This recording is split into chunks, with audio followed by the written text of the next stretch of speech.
उदयपुर में 25 मई से 22 जून तक सामाजिक न्याय अभियान चलाया जा रहा है। ये अभियान राजस्थान लोकतांत्रिक मोर्चा के बैनर तले चलाया जाता है।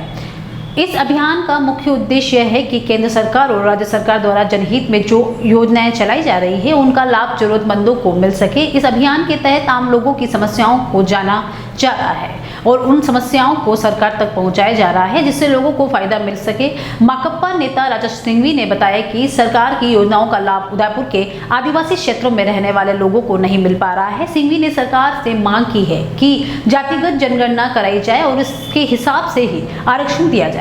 सिंघवी ने सरकार और प्रशासन पर आरोप लगाते हुए कहा कि सरकार चाहे कितने भी दावे करते, लेकिन पिछले 15 सालों से उदयपुर के आदिवासी क्षेत्रों में रहने वाले लोगों को वन अधिकार पट्टे जारी नहीं हुए। ऐसे में यहाँ के आदिवासियों को काफी परेशानी का सामना करना पड़ रहा है। सरकार द्वारा लोगों को रोजगार देने के लिए नरेगा स्कीम भी चलाई गई, लेकिन उसका भी फायदा लोगों को नहीं मिल पा रहा है और ऐसे कई लोग तो ऐसे हैं जिनको इस स्कीम के तहत आज तक रोजगार ही नहीं मिल पाया। इसके मूलभूत सुविधाओं की बात करें तो वो भी इन लोगों को नहीं मिल पा रही है। आदिवासी बाहुल्य क्षेत्रों में हॉस्पिटल, पेयजल, स्कूल, बिजली जैसी मूलभूत सुविधाओं का लाभ नहीं मिल पा रहा है। लोकतांत्रिक मोर्चे की ओर से सामाजिक न्याय अभियान के तहत 25 मई 2022 से 22 जून 2022 तक अभियान चलाया जा रहा है और उस अभियान में हम पूरे उदयपुर संभाग में जो केंद्र से संबंधित हो, राजस्थान से संबंधित हो, उदयपुर से और स्थानीय स्तर पर जो संबंधित मुद्दे हैं उन मुद्दों को लेकर जनता के बीच में जा रहे हैं और ये अपील कर रहे हैं कि जो जनता के असली मुद्दे हैं, महंगाई के, बेरोजगारी के, भ्रष्टाचार के, इन मुद्दों पर हम लोग लामबंद करें। हमारे जो इस अभियान में जो सबसे पहला मुद्दा है वो जातिगत जनगणना की जाए और उसी हिसाब से आरक्षण दिया जाए।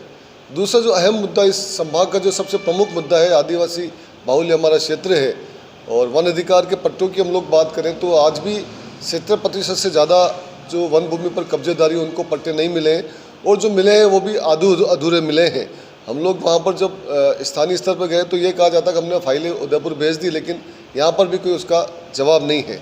पिछले 15 साल से हम लोग लगातार इस मुद्दे पर संघर्ष कर रहे हैं, लेकिन आज भी सरकार और प्रशासन की मंशा एक तरह से उनको पट्टे देने की नहीं है, जबकि दूसरी तरफ जब भी माइनिंग करनी हो या रिसोर्ट खोलने हो तो उसके पट्टे उनको मिल जाते हैं। इसलिए इस मुद्दों पर हम लोग इस बार आर पार लड़ने के मुड़ में है। और दूसरा जो नरेगा में मजदूरी का जो मामला है, हम लोग देखते हैं कि प्रधानमंत्री से लेकर जो चपरासी है उस पर कोई नाप का सिस्टम नहीं है कि उसको मजदूरी उसके नाप के हिसाब से दी जाएगी। नरेगा में ये कहते हैं नाप के हिसाब से दी जाएगी, जबकि नाप दरअसल होता ही नहीं है और एक तरह से 100-125 रुपये उनको मजदूरी दी जाती है और अभी तो इस क्षेत्र में काम भी नहीं मिल रहा है, जिससे बहुत बुरी एक तरह से स्थिति बनी हुई है। इस मुद्दे को लेकर भी हम लोग इस मांग पत्र में शामिल करे हुए हैं। आप देख रहे हैं आपका अपना ATN न्यूज चैनल। संभाग की हर पल की खबर जानने के लिए देखते रहिए सिर्फ ATN न्यूज। ATN न्यूज, आपकी बेबाक आवाज।